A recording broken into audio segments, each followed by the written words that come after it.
കോഴിക്കോട് താമരശ്ശേരിക്ക് സമീപം സൗത്ത് മലപ്പുറത്ത് car KSRTC ബസ്സിലിടിച്ച് 4 പേർക്ക് പരിക്ക്. ഒരാളുടെ നില ഗുരുതരമാണ്.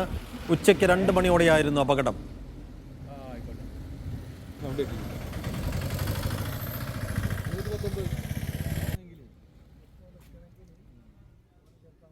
ഞാൻ അടിവാരത്ത് നിന്ന് കോഴിക്കോടേക്ക് പോയേന്. അതുപോലെ വണ്ടി കാറിങ്ങനെ റോങ്ങിൽ വന്ന് ഞാൻ എൻ്റെ സൈഡിൽ തന്നെ വരുന്നു. മെല്ലാടം വെച്ച് നിർത്തിയോടത്തിലേക്ക് വന്ന് അടിച്ചതാണ്. എനിക്ക് ആദ്യം ഒന്നും പോലെ രക്ഷിക്കാൻ വേണ്ടിക്ക് ഒന്നും ചെയ്യാൻ കഴിയില്ല.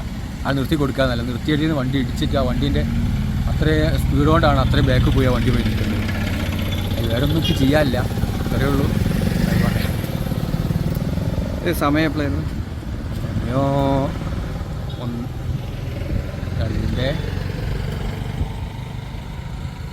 2 മണിയായി.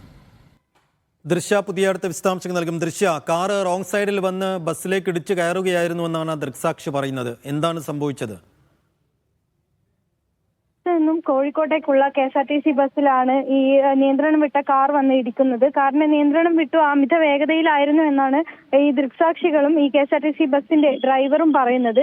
ഈ ദേശീയപാതയിൽ താമരശ്ശേരിക്ക് സമീപം സൗത്ത് മലപ്പുറത്താണ് നിയന്ത്രണം വിട്ട കാർ ഇങ്ങനെ കെ.എസ്.ആർ.ടി.സിയിൽ വന്നിടിക്കുന്നത്. ഇതിൽ 4 പേർക്കാണ് പരിക്കേറ്റത്.